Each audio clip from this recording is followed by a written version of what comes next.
Hey, good evening, everybody, and happy Tuesday. Not used to doing shows at night, so it's a little interesting. But it's because of my guest today. He's on the East Coast, Eastern Time Zone. But hey, just want to say welcome to the show, ATW All Things Wrestling Podcast. I'm your host, Tony Freaking Twist, and the WWE is just to me feels like they're on fire right now. Um, if you caught NXT tonight, CM Punk showing up on NXT. I think WWE is just really pulling out all the stops when it comes to their programming currently, and it seems to be working. The big news was as of last week, the WWE Friday Night SmackDown is now moved over to USA. I thought it was a hell of a show. I thought it was a really good show. I like that they brought a lot of some legends, former wrestlers, but it didn't interfere with the show, which was good. Like I didn't feel it was necessary to have like backstage segments and things like that. I think it would have just took away from the talent. So I kind of liked how they handled that. And speaking of former WWE superstar, my guest tonight, really excited, huge fan for many years going back, former WWE superstar, and now out of Pennsylvania representing his school that he has out there, Three Legacies Wrestling. Welcome to the show, Ricardo Rodriguez. Good afternoon. Thank you for having me, man. I appreciate it. Thank you very much. Hey, no problem, man. Thank you for coming on the show. Like I said, been a big fan. Going way back in the day, WWE. You watching you all over the world, and now of all places, you're in Pennsylvania. But I brought you on the show today also to talk about a big match that's coming up in my neck of the woods. Hmm. So let's start with that, man. And I would love to kind of touch on what you're doing and your school and everything. So you got a match with Kevin Koa this Thursday night, Prescott Pro Wrestling. It's going to be in Prescott Valley, Arizona. Um, Tell me about the match, man.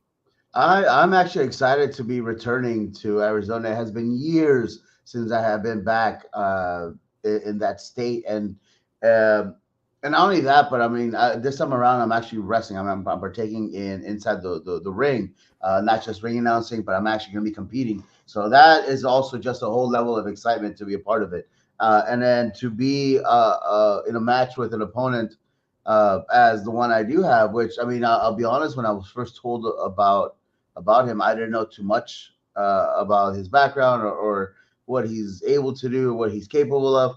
But the more that I studied, the more that I watched, the more um, aware I was of his artillery, and also more excited that I got because I realized that this is gonna be so much fun when I beat him in the ring. Well, you guys heard it here first, man. Ricardo calling his shot, saying he's taking out Kevin Koa this Thursday night. Now I've seen Kevin live. I've seen him wrestle a number of times, and the guy, he's a beast, man. He's a beast. Listen, I'm not taking anything away from him because from the footage that I have seen, it is very impressive. But what's beautiful about that is that I've been around long enough that I've met individuals like that, that they have this confidence, they have this ability within their own small circle. But then you bring somebody in from the outside with this worldwide experience, and then I'm just gonna basically throw them around the ring like a little rag doll. So it's fun. I'm looking forward to it. This is gonna be super exciting. Just because, why not? Right? Well, hey, I'm excited. I can't wait to see the match. I think it's going to be a hell of a match this Thursday night, Prescott Valley, Arizona, Prescott Pro Wrestling. Excited to see former WWE superstar Ricardo Rodriguez, man. I would love to hear all about how you ended up in Pennsylvania, and now you got your own, wrestling school out there. I'm sure you're seeing some amazing talent. Being here in the Southwest, I get to see guys, out of Vegas, California, Arizona, New Mexico, even like West Texas and stuff. Being out there on the East Coast, what's the talent like? Well, What are the ladies and the guys at your school? What are you seeing? well, there. I mean, in any area that you go to, you're always gonna have your individuals that stand out clearly. And I mean, I'm from Los Angeles, California. That's where I'm originally from. I'm from the West Coast. Soy mexicano de pura sangre. So like that's my side. That's where I grew up. That's where I know. That's my home. That will always be my home. Um, but as I got older, I mean, I started traveling, and through my ventures with WWE, during and then obviously after, I got to travel a lot. So I got to see a lot of different sorts of people and talent, and I'm very grateful for all those opportunities. What led me to Pennsylvania was, I mean, it's another place that I've been able to, thankfully, plant wrestling seeds. I've been very grateful that during WWE and after WWE, I had the privilege of living in different cities, operating wrestling schools, being a part of so many different environments and companies. I got a chance to help run a wrestling school in San Antonio, Texas, in Orlando, down in Mexico, in Puerto Rico, in Australia, England, Germany, France, Spain. Um, I opened up the Great Kali School in India. I was the one that opened it up, and I operated for 6 months. And before I passed it on to somebody else, I spent well, not the last year, but I spent an entire year in Cairo, Egypt, opening up a wrestling school. Oh Uh, wow. so through all of that, it was just a matter of like, all right, what's next? Now, the only difference between that and all those experiences and where I'm at now is that I was building somebody else's legacy under their banner, and ultimately it got to a point where I got to meet my now business partner, Christopher Dreisbach, and he basically just said, "Hey, man, you've been doing this for so many other people. Why don't you just do your own?" And sure enough, we got together, we figured this out, and we worked out all like the little details. We crossed all the T's and dot all the I's, and Three Legacies Wrestling was born here in Lancaster, Pennsylvania.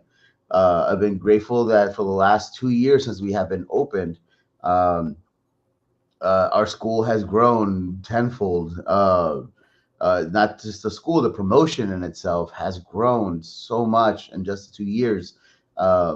Not just with our roster, but also too with our attendance. The venues that we're running, it went from our first show was 150 people, and then our second one was about 150, 70, something like that, and then it just skyrocketed once from there to 500. And on average now we're pulling around between 5 to 700 a show. um, Wow. but it's a constant push and drive and hustle, and promoting, and it's a whole entire group that comes together to make this happen.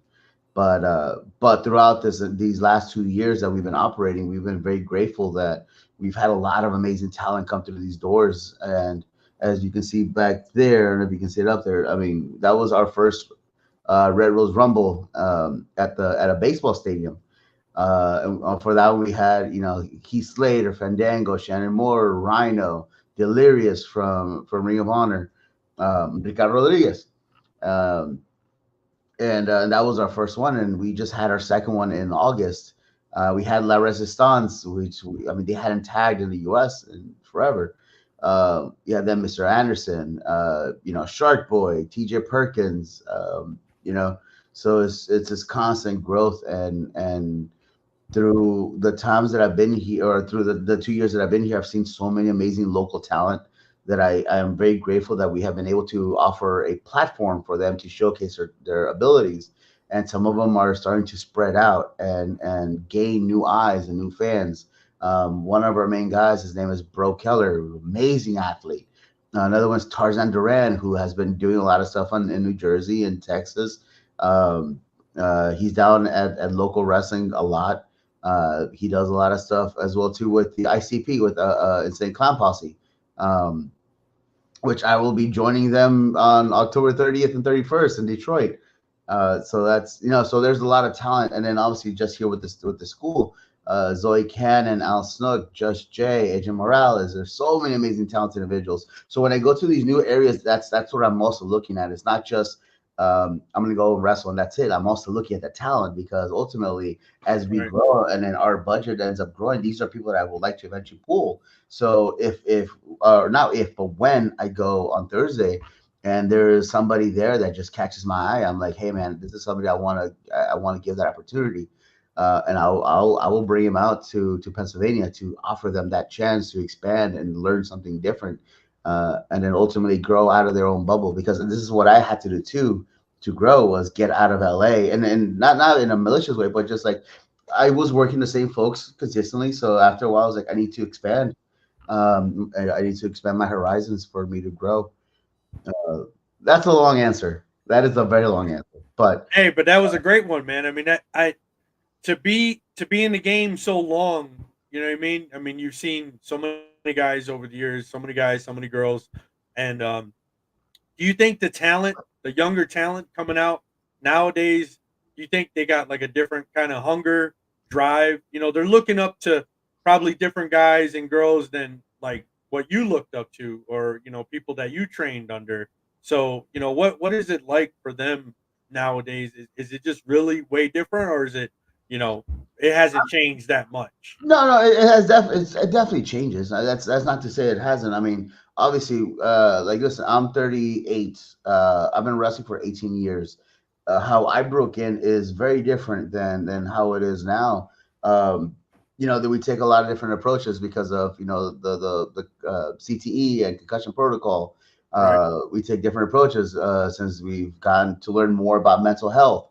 So obviously it's a different type of mentality, but that's not to say that the same passion and respect is not still there and is teachable. You can teach these individuals to respect and to be humble, because humility will take you so long, so much, so far, in the sense of appreciating and gratitude, uh, because this is a privilege, man. It's not right. Like, all this is a privilege, and we have to be grateful that we're able to do something like this. Anytime that we step in the ring, it could be our very last. So we have to be grateful that, hey, we got out, we're good, everybody had fun, and we're gonna do it again the next day. Um, and not everybody can do this, and that's another thing that we have to be grateful for. That not everybody will get to a certain point, and I'm very grateful that I did get to a certain point, and I got there. And I was there for several years, and then when I got out of WWE, I got to experience a lot of things that a lot of people would only dream of, and I'm very grateful for those opportunities. Those are not things that I take for granted. So I'm able to give that information and those experience back to the industry, which ultimately that's what we have to do, because at the end of the day, once we're all gone, the only thing that we leave behind is just a memory. So let's make it a good one. So I mean, I'm grateful that I'm able to give back to the wrestling industry in the form of my shared knowledge that I'm able to pass on, and hopefully it'll help them. It's um, but yeah, but I'm excited. I'm excited to be back in Arizona, to meet new people, and just to see that talent pool that's down there. Um, so I'm excited. I'm excited to meet the la raza, to go back to where where's it at, this one, the raza mexicana's at. There you Uh, go. so it's gonna be a good time, man. It's definitely gonna be a good time down at Prescott. Yeah, I'm definitely looking forward to it. But hey, man, I want to switch gears a little bit. I want to get your perspective on this. There's been, there's always talk about, how things are handled in the wrestling industry. I think right now you know, for Latinos out there, I think the opportunities are just so many. I mean, there's Latino organizations all over the world. Mm, I think WWE, they've had their number of Latinos over the years. But there's still a lot of grumbling about, hey, they don't get booked right, or they're not given the spotlight. Recently Damian Priest was the champion. He's Puerto Rican descent, and mm. I thought he represented really well. But a lot of fans kind of still feel like, hey, we don't get like a fair shake when it comes to the big organizations.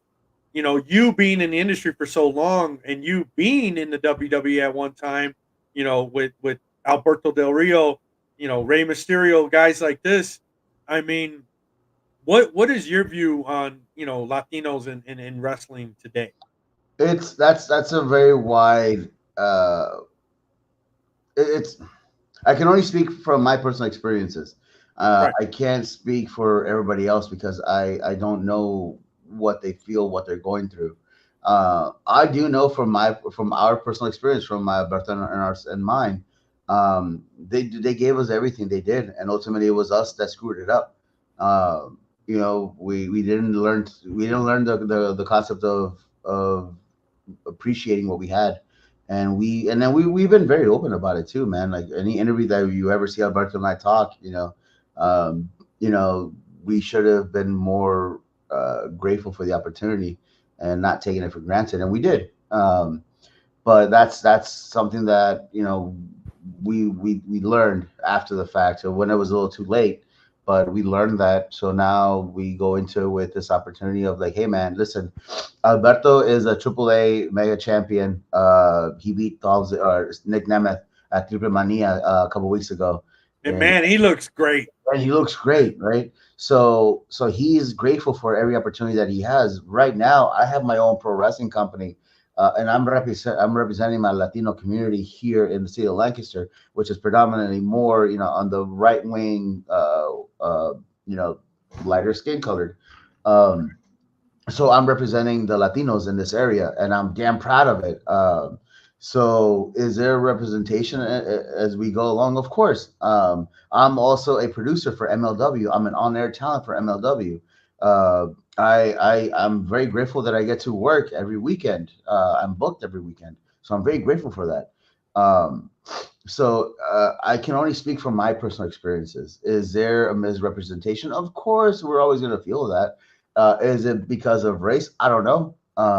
It's very easy to see it that way. Um, but I can't speak for them.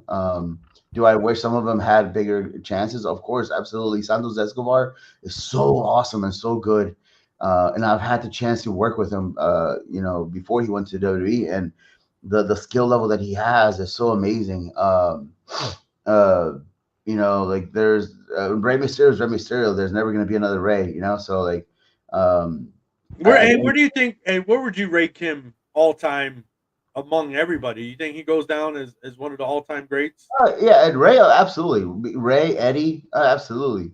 Those two, like, if anybody ever says like this guy's gonna be the next Ray, no. There's never ever gonna be anybody the next Ray. Ray is Well, always gonna be Ray. Ray's. how do you think his son looks, man? I think Oh, Dom uh, is awesome, but I see, here's the thing though: to compare him to Ray is unfair to either one of them because that's compared apple to oranges. They're both very different, but they're all creating their own name and their own identity. So does he have the bloodline and the last name of Ray? Of course, but they're completely separate entities, and then that's how we have to see it. That's how we have to see a lot of folks. Um, I remember one somebody and I had mentioned, and it was like some weird. I think it was just like a fan that was just trying to get a reaction, and they said something about along the lines of like Alberto's the next Eddie. I was like, no, dude, we're very different, very different.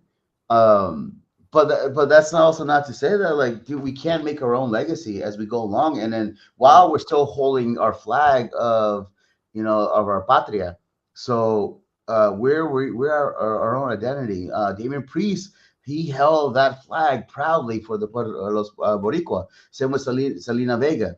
And they're very proud of their heritage, and I love that. I love seeing that representation because I can tell you again from my personal experience that during that time that Alberto and I were in WWE, and these are awesome feelings and comments that I get still now that I'll meet somebody and then they'll tell me that they were very proud of, despite that we were rudos, that during that time that Alberto and I were on TV, that we were representing them, and that's so important. Um, do I wish some of these guys had bigger spots? Of course, absolutely. Like I said, man, to me, Santos Escobar is amazing. Why they don't, I don't know. I'm not there. A Um, guy that's on fire right now is Andrade. I mean, Andrade too, he Andrade too. looks he looks phenomenal. He's had a thing with Carmelo Hayes on Yep, SmackDown, yep. And I and hope I hope it moves on to something bigger down the road. That's not to say that it can't escalate to something later. And then just making the most of the situation that's being presented to you. Um, you'll have individuals that they'll give him a little taste of something just to see what they do with it, and either they take it for granted and just kind of brush it off, or they realize, hey, I don't know how long this is gonna last, but I'm gonna make it mine, and then just kind of see what happens. And then if the office goes, hey, he took that moment and he made it his, so let's give him a little more. Um, and that's something that I got to learn firsthand. But but no, yeah, yeah. I hope it leads to more because that's another one that is amazing too. And then now with this rumor of Penta and Phoenix going to WWE, like I hope they do something with that and big on a major scale. Because I forget, somebody had, I think it was Conan, had mentioned something of like Phoenix is the wrestler one, but Penta is like the charismatic one, and just that duo can do so much if the machine gets behind them. Yeah, absolutely. They're guys that I think in AEW, I think AEW had something good going for them for a little bit, but I don't know. I'm not a big AEW fan, so but I've seen them wrestle and they're phenomenal, and they could come in. I think the WWE needs a shot in the arm in the tag team division. I think the tag team division, both on the men and women's side, has been kind of it's been lackluster. I think over the last few years, Yeah, in no, my in my in my opinion. and I've been very vocal, man. Listen, like to me, the best women's division from the major TV companies is TNA. TNA to me has the best division from all the TV companies that are out there. NWA has a really good one too, I agree. but TNA to me has the best women's division, especially when it comes to like the tag teams. What do Um, you think about this partnership that they kind of formed with WWE? Were you kind of surprised by that? And I guess everything that's kind of happening, it looks like that partnership's working out really well. Oh yeah, no, they're all benefiting from it. I mean, hell, a good friend of mine who's from Arizona, Alex Hammerstone, he's in TNA. I'm sorry, in NXT. Was it tonight that he was there? Um, Yeah, yep, he so right, showed up. and then he's somebody that I've known for years, and I'm beyond grateful and happy that I've seen his journey as he's grown for the last, I don't know what, 15 years or so that we've known each other. So I'm proud of that kid, man. The kid, he's a man. I'm proud of him. Um, Yeah, I had but, the I had the privilege of sitting down with him and doing a face to face mhm. interview, and he doesn't really do podcasts, but he was here in Arizona, and we're Arizona boys. Yeah, So, yeah, it was pretty cool to meet him, and I'm like, oh yeah, I got a chance to really sit down with him before, and now it looks like he's about to blow up. yeah, So yeah. And that's I'm awesome. happy for him. I'm happy for him because throughout all this time he kept pushing and he kept pushing and pushing, and eventually something gave, and then he got his opportunity. So I'm very happy for him. Yeah, absolutely, man. There's a lot of great talent out here in the Southwest. So I think when you come out here, you're definitely gonna you're I'm definitely looking gonna be forward to it. catching. Honestly, I'm really looking forward to it. I'm looking forward to watching the matches and just watching individuals. I know I'll be down with Don Vitale on Friday doing a seminar, so like I'm looking forward to meeting some of his kids as well. Um, so it's gonna be a whole 3 days of just wrestling and just meeting folks and seeing a lot of individuals that I probably wouldn't have never met had it not been for this upcoming trip. So I'm looking forward to it. Now, going back to what you were saying, you were talking about yourself and Alberto. Rumors are always flying around, man. There's a rumor that Alberto's maybe going back to WWE, especially with how he's been doing. And and then you're right along in there with that rumor that you guys might be heading back to WWE. What do you think about that? I mean, this is the first time I'm hearing of it, but I mean, and I've been very open about it too. That's my end goal. When all of this is said and done, like I would love to go back to WWE, and it doesn't have to be on screen, but if it is, awesome. But I would definitely love to go back to WWE, and then to go back to WWE with my brother, mi hermano, Alberto. That'd be super awesome as a package deal because I still say, and maybe this is just my arrogance or confidence. No, it's my confidence speaking that I don't think there's been a duo like us since we left, and I do feel that there has been an attempt to replicate what we have had across different companies, and I'm just saying confidently, I don't think it's been replicated. There's been other close versions of it, but nothing like what we had both behind the scenes, on like on screen, the work that we were doing and how we communicated with each other. while we were out there, so we can communicate during the matches. I really, really don't think that there's another duo that did anything like what we were doing.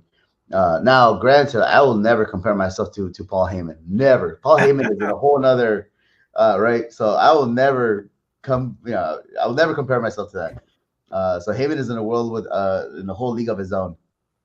Does he But go down as one of the greatest wrestling minds ever? oh, absolutely, absolutely. At least from personal experience, just talking to Paul back then, man, like yeah, just how he would guide me and then just tell me things and you know correct me on certain things or just offer alternatives on how to react or act. No, and it all makes sense. So like, yeah. So Paul Heyman to me is he's up there as one of the top people ever. Yeah, I mean, if it wasn't for him, the whole bloodline Bloodline, story wouldn't really, it wouldn't be what it was if it wasn't for him. By agreed. him being Roman's counsel, and then it just growing from there. I mean, I just see him orchestrating that whole thing, and I mean, look how long that lasted. I mean, that Mm-hmm. was pretty crazy. It was like what 3 years, 3 4 years, 4 years maybe now. It felt like 10, but it was three. Yeah, it Yeah, was three. yeah. It's pretty awesome. Um, but yeah, man, I would love to see you guys back in the WWE. So we got to get Triple H to check out this clip. See, Yeah, absolutely, tell him to give you a call. What? absolutely. How do you kind of see the company outside looking in, being like the post Vince McMahon era? What do you what from guys you talk to?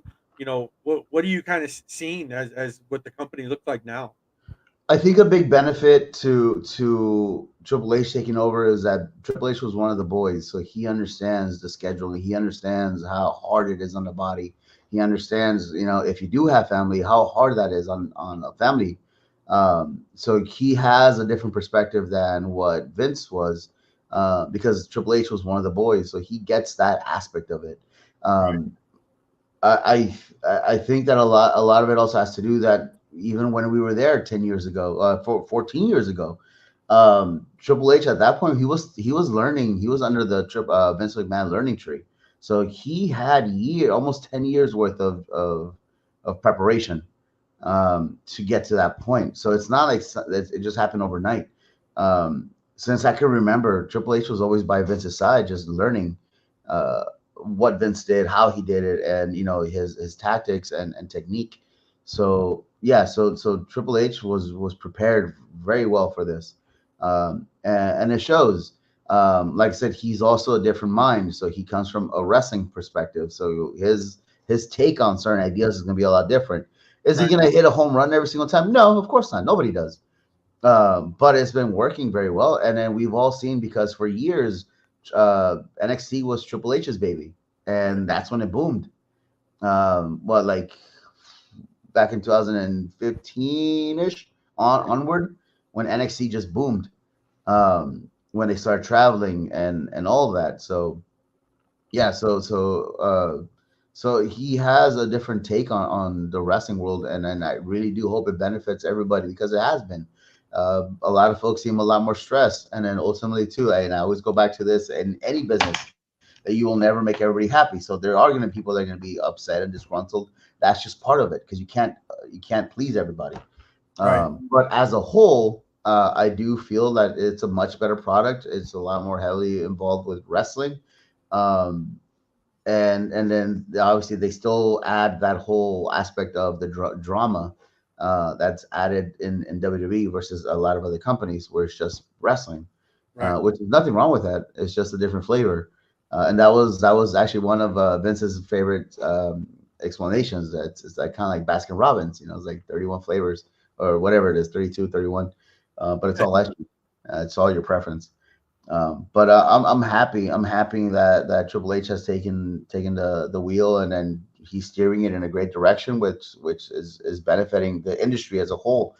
With AW around, it's whether they want to see it as competition or not, it's still an alternative.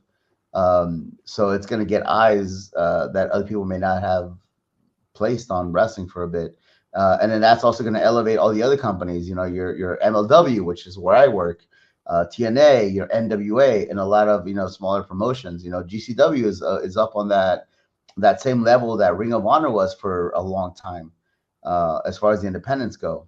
So, and then that's gonna forcefully, hopefully, forcefully make other companies step up. At least they should. Yeah, I mean, all the companies that you just named, I mean, it's such an exciting time to be a wrestling fan. I Hmm. mean, and you have it all at your fingertips, right? Yep. You can watch everything on YouTube, the internet, wherever, and you know, it's just I think it's an awesome time to be a fan.